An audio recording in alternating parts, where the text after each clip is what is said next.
Welcome to Private for Public, a deeper look at Maine's delicate and often complicated tradition of public access to private land. Brought to you by the Maine Department of Inland Fisheries and Wildlife.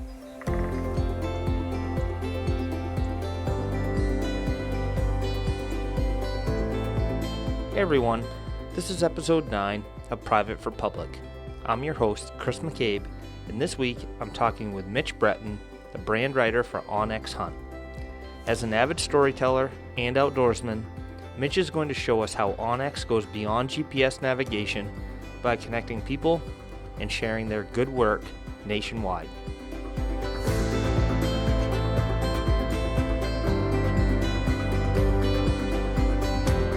So my name's Mitch Breton. I'm the brand writer for OnX. That means I sit on our marketing team, responsible for a lot of our storytelling around access and stewardship, talking about our three different products, and generally exposing new folks to the wonderful world of OnX and our maps. So we've had some conversations like over the last couple months here, you and I, about OnX, and tell me a little bit about yourself. You're from Maine, so for you to work for a company that really started out west is pretty unique. But what is your experience, and where do you see OnX going in the future? Oh, for sure. Rich area. I started at OnX about 3 years ago. I started on their hunt product.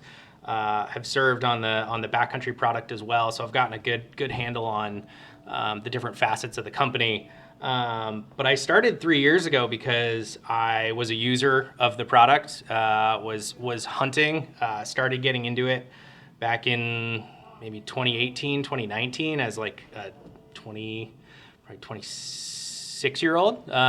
So an adult onset hunter, which, a lot of folks come up and their story is they were taught by somebody of an older generation, a mentor. But my grandfather passed away, and he had some old guns that no one in the family wanted. And so I had a couple friends that were taking the hunter ed course. And so I hopped on board and spent a weekend at the Wyndham, I think it's the Wyndham shooting range. And, got the license and took the course and ended up in the woods chasing grouse, and got involved in OnX because I wanted to try the app. Was really loving maps and finding new areas that were hard to get to and that were challenging, either going by truck and then by bike and then by foot, or trying to connect these different adventures into something that was a little bit grander.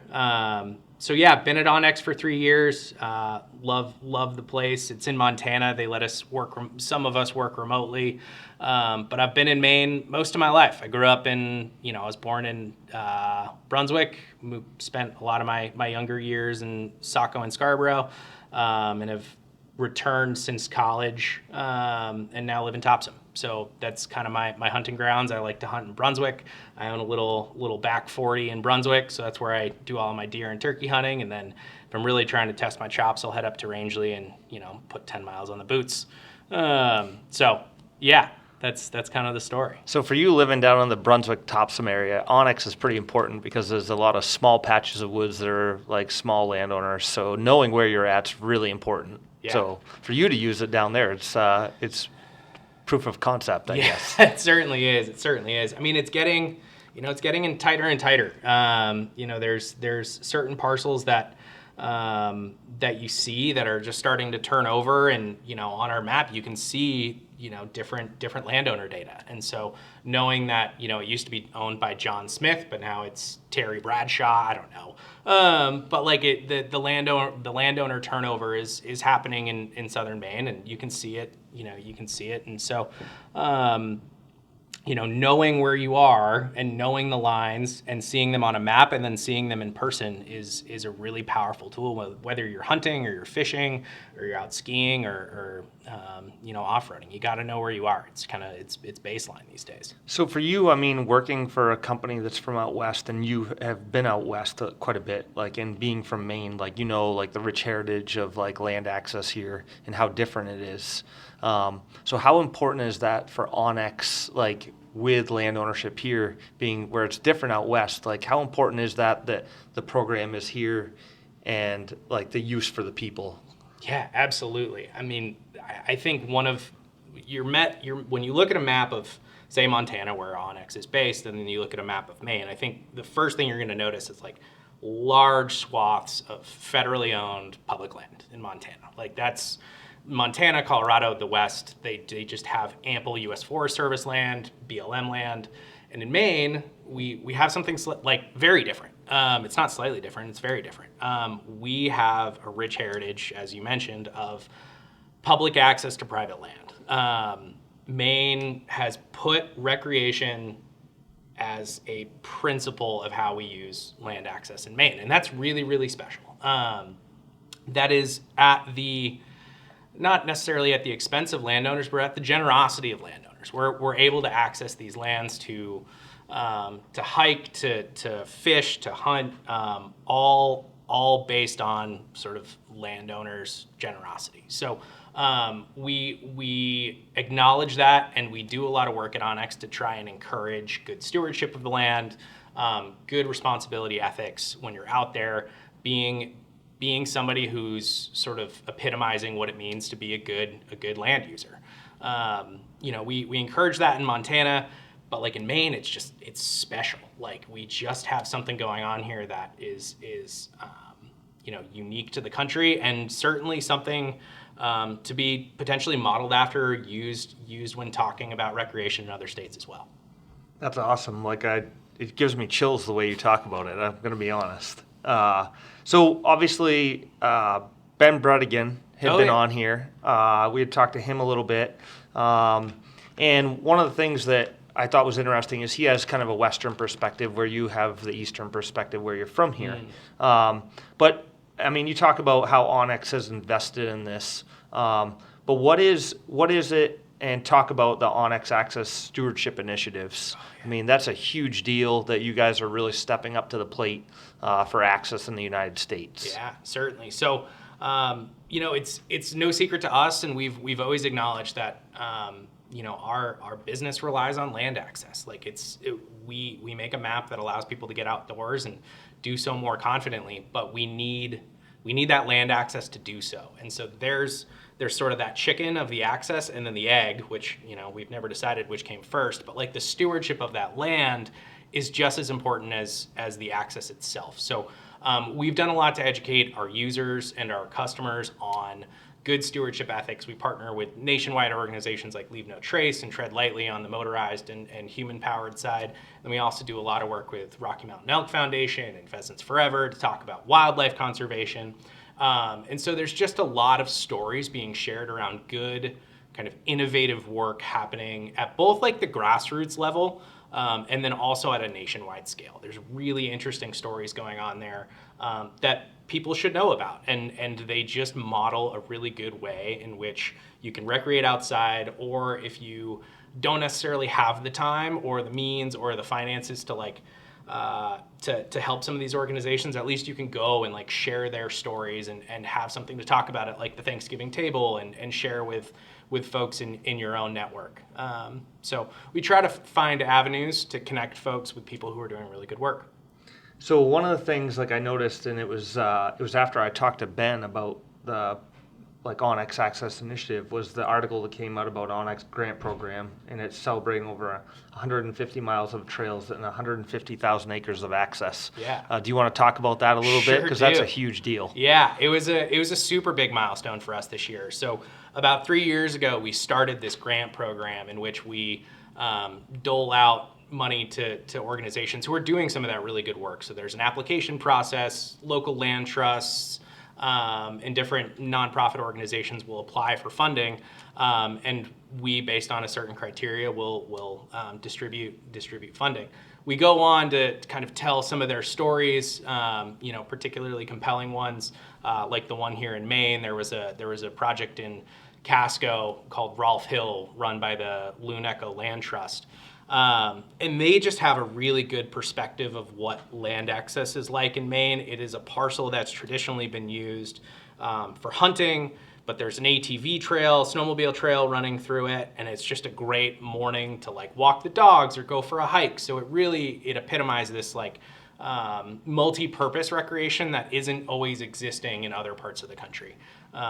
So it's a great story about how they're conserving this old farmstead with like rock walls that used to be, farmland, but now it's going to be preserved forever in an area that like is rapidly developing. Like we were talking about, that southern part of the state is growing exponentially in terms of population and housing and in an area where second homes, like up in that Sebago Lakes region, is like a real thing. Like having that place where locals and tourists and everybody alike can go and know that they're in a good spot where they could hike, they can fish, they can go for a hunt with the next generation is super important. So Rolfe Hill was a great story. I enjoyed writing that one. Well, it was funny. I was going to ask you if you wrote it because I really like the title of it. That's tradition preserved, because the reality is we do have such a tradition here, like you said, of open access in Maine, and we're so fortunate to have what we have that it is such an exciting story about that. And that Rolfe Hill one seems like you said, it's like right on the verge of the city of Portland with like a booming population, more people moving here, and less access that's close for like getting out and enjoying outdoor recreation. Yeah, certainly. And we can keep these private relationships going. Like you can, the open access used to be an understanding between, Jim and Terry that like if they wanted to go harvest a deer, you just cross your neighbor's fence and that they're all right with it, and it's a handshake deal. And it's been that way for a long time, but in some ways it's nice to have these more formal like relationships, like what Loon Echo Land Trust is doing, and solidifying that access is gonna be a part of this parcel for the foreseeable future is something that's pretty special. The nice thing too that I've always tried to do is we have our Outdoor Partners program, and we try to reach a wide variety of people. And what I see in the Rolfe Hill one that you guys did such a good job with is, like you said, it's not just the fishermen or the hunters that are buying licenses. It's the hikers, the bikers, the bird watchers, the ATV, the snowmobile.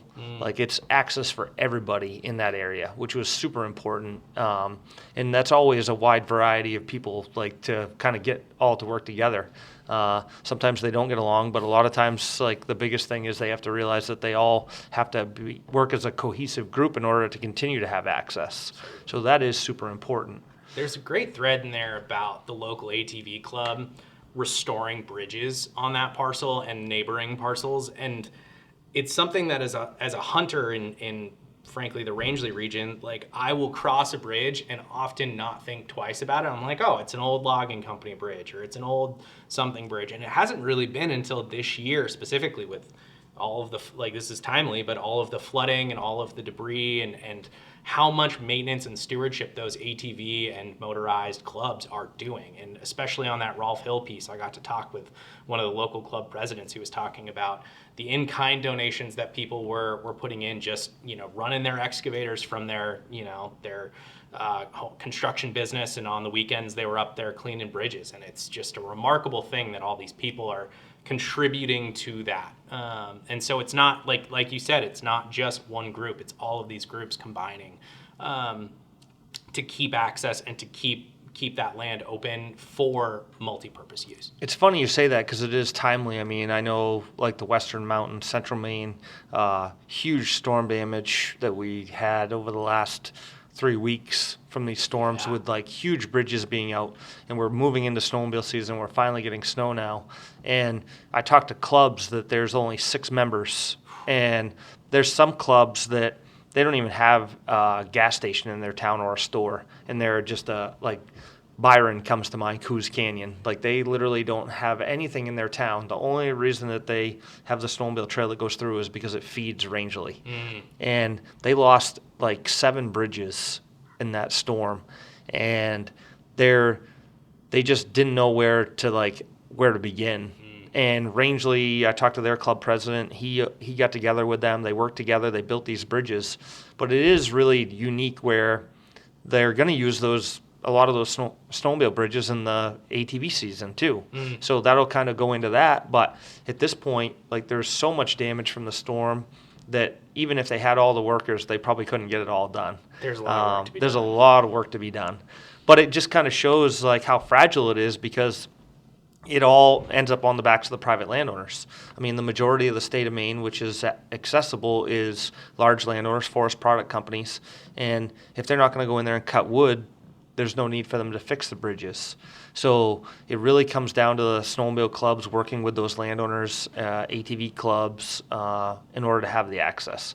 So it is a really unique situation that we have where we had like 300-year storms in a matter of a month, and the damage is just catastrophic.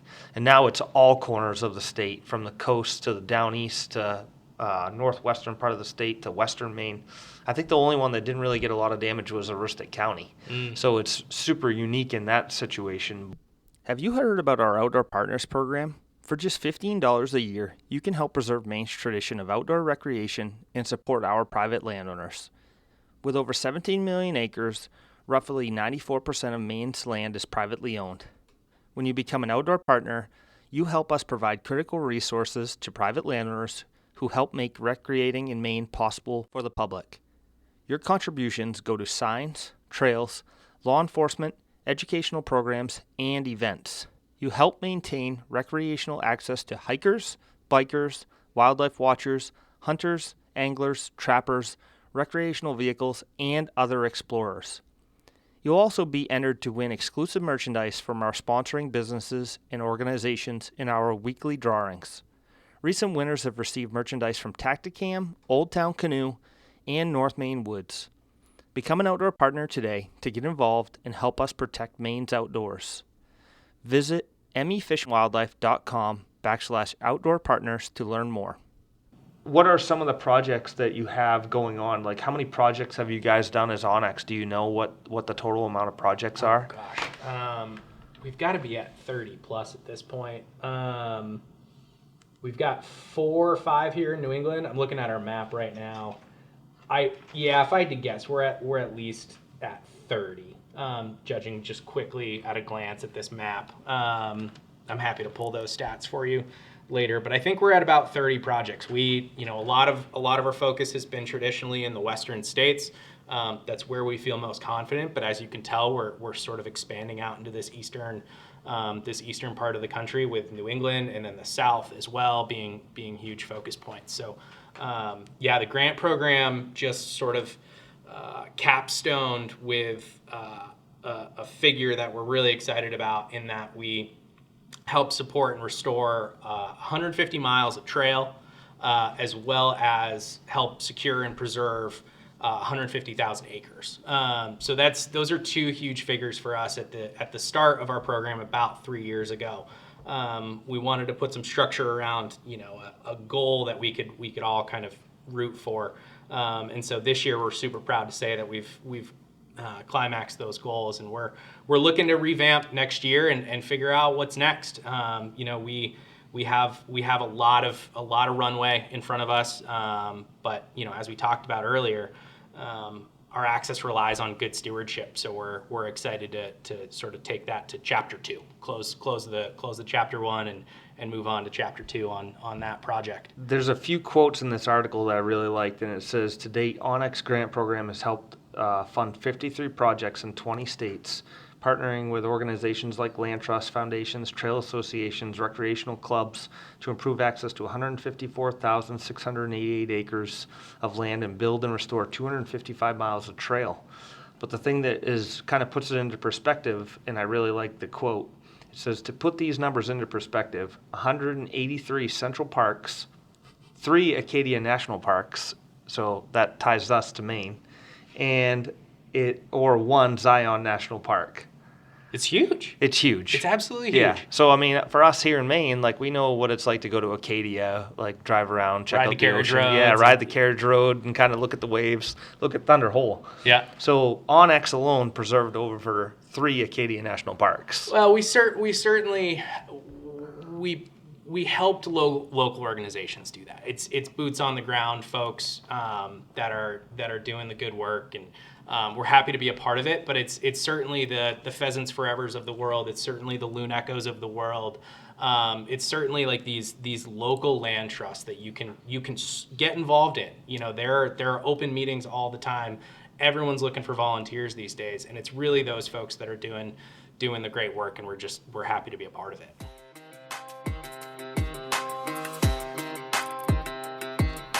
This is the Talking Trash segment where we're going to talk about illegal dumping as one of the leading causes of private land being shut down for public access.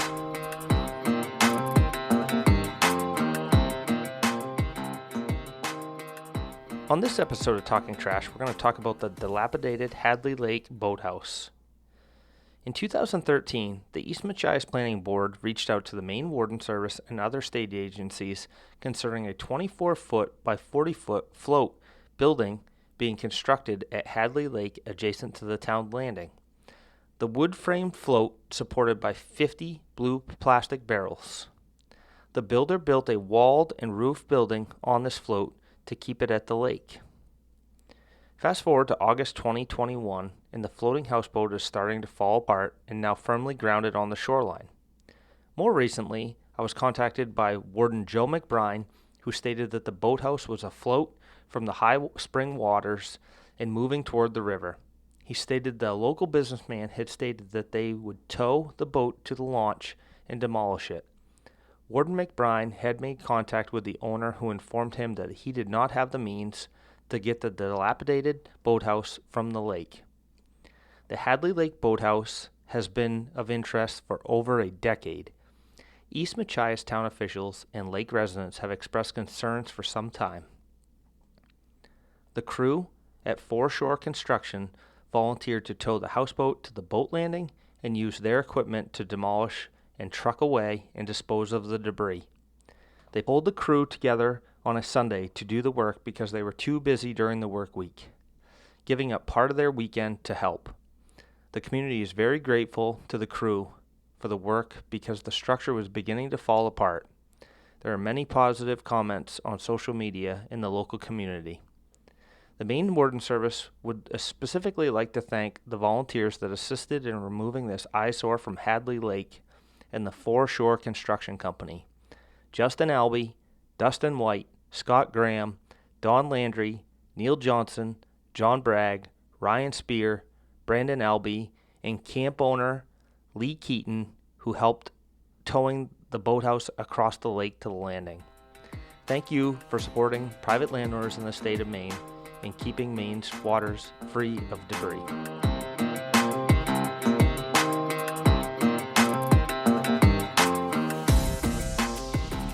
I really like it too, because you kind of said it's part of OnX, to have open access, because obviously you provide that. But it says in here, improving access to our natural landscapes is important to us and our community, and it's part of OnX's DNA. Yeah, it's who we are. We're outdoor people from the jump. We use a platform called Slack to talk with one another, and that's how I keep in contact with colleagues in Montana or Washington State or wherever. And every Monday morning, as dreary as Mondays are, people are dumping in photos of their weekend adventures, the big buck they shot, or the ski line that they've been eyeing for years are coming together for these people. And so adventures in our DNA, as well as acknowledging that land and the success and the sustainability of land, are all super important to what we do and who we are. You were talking about these groups that approach OnX and when you work with for these, how many groups are applying for these funds each year, do you know? It's a good question. We're trying to grow that number. We'd like to keep expanding that net, which is part of why we're here today. But we want that group to expand into multiple different categories of sports. We want that to be a geographic representation of the entire country. We'd love to get some South states, some Central Plains states, some New England states, and then keep driving in those Western states where our bread and butter truly has been. So that number, we're looking to grow it. We're certainly looking to grow it. So with that being said, what is what is the future for OnX in this program? Where, like, your goal last year was 150,000 acres and like 250 miles of trails. What do you see the goal being for 2024? Yeah, certainly more to come. We've got a grant cycle opening this spring. So head on over to our onxmaps.com/access initiatives to get more information on how a local land trust or how a nonprofit could apply for more grant funding. But we'll open up our grant cycle in the spring of 2024. Is a great way to stay tuned. I know that you're partial to Maine, so what projects would you like to see here that that you would like that OnX should be a part of? Yeah, I mean, there's a lot of great conversations happening here, right? So there's, in regards to this public access to private land, you see a lot of land trusts doing good work. You see a lot of state conservation work happening. In Maine, there's a lot of chatter around preserving, the coastline as well as kind of the western mountains. So there's really a lot of rich conversations to get involved in both of those areas. A lot of the conversations that I'm tuning into, at least personally interested in, is some of that like deer wintering area. There's a lot of great conversation around kind of deer hunting in the southern zone and the expanded archery areas. I have my eye on a couple of deer hunting objectives for next year that I'm going to keep close to the chest because just good measures. But yeah, there's a lot of great work happening in Maine, and hopefully we can work through work through our grant program as well as just building relationships one-on-one. We're not afraid of doing that either. We've had long-standing relationships with Rocky Mountain Elk Foundation, as mentioned, and Pheasants Forever, and those are just conservation organizations that are just always on for us. They're just good relationships that they're doing great work and continue to do so. So we're excited. I mean, definitely, like, one of our big things that our department was great at getting through was obviously the antlerless deer permit system for deer habitat. Sure. That was a huge revenue for deer management. So that ended up taking in over $1 million the first year. Wow, nice. So they were able to purchase land up in the Rangeley area for deer habitat. And I think that's going to continue into the future. Obviously, like, our deer numbers are pretty steady right now. So I know that there was a lot of people squawking about the price paying for antlerless deer permit system. But when you kind of get down to it, like, I've always looked at it, if you're going to go out and to pay for a deer, like for that permit to go hunt a deer for $15, that's pretty cheap. And then if you think about the revenue and where it goes to, it's even a better cost. Yeah. I mean, you and I were talking not long ago, and it's as simple as buying your permits. Like, I've got a cousin who just like has never gone pheasant hunting in his life, but he always buys the stamp. He's always going to buy the stamp just to like keep that conservation mindset going. And so there's these elements of like, we're paying into a system that's greater than ourselves, and whether or not you go harvest that antlerless permit is not the point for me, and hopefully not for all of us. It's understanding that these permits and these licenses go to the tradition preserved, almost, so to borrow another term. Like, we're paying into a system that just makes what we do last even longer. No, I really like OnX message. It's super important to us here in Maine, obviously, like, for the access, and I totally like buy into the fact that they believe in what they're selling. Oh, yeah. So they're totally, where they're selling a product that's access and base, they really need access to be there. Mm-hmm. And I can totally get on board with that when it's a product not only that we use as game wardens, but for people that want to go out and recreate, whether that's the hunting world or the ATV world. Because I know, like, your hat says OnX Hunt, but it's a little bit of everything. Oh, it sure is. Yeah. Being a backcountry skier myself, being a light off-roader, somebody who grew up riding snowmobiles around Rangeley, if we're going to beat a dead horse and talk about it, it's a unique company in that we're trying to unite a lot of people around a central mission, around land access, around stewarding our lands. And everybody has a part to play. Like a backcountry skier, as well as a snowmobiler, as well as a hunter, all have a piece of the puzzle to retain, recreation and land access in Maine. So it's a really dynamic place to be. I know that you hit on it once, but if there is a land trust out there and they would like to get involved with OnX, what's the best way to get in touch with you and get the program rolling? Yeah, absolutely. Like for starters, follow us on social. Give us a try. Absolutely, give us a try. We've got free trials. So give the map a try, as well as following us on our access page on our website is a great resource for keeping in touch and finding out all the things that we're working on. Thanks again. Yeah. Appreciate it, Mitch. Chris, great talking to you.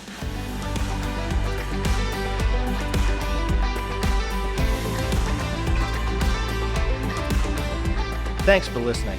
I hope this discussion has helped shape your perspective on the importance of supporting our private landowners in Maine. Be sure to tune in next week when we sit down with John Simino, the New England chapter leader of Backcountry Hunters and Anglers. John will tell us how this organization provides opportunities to support Maine's sporting legacy. In the meantime, do your part to help protect Maine's tradition of access to private land by being a responsible land user and showing your appreciation and support for Maine's private landowners. Visit mefishwildlife.com/outdoor partners to find out more about how you can get involved and become an outdoor partner.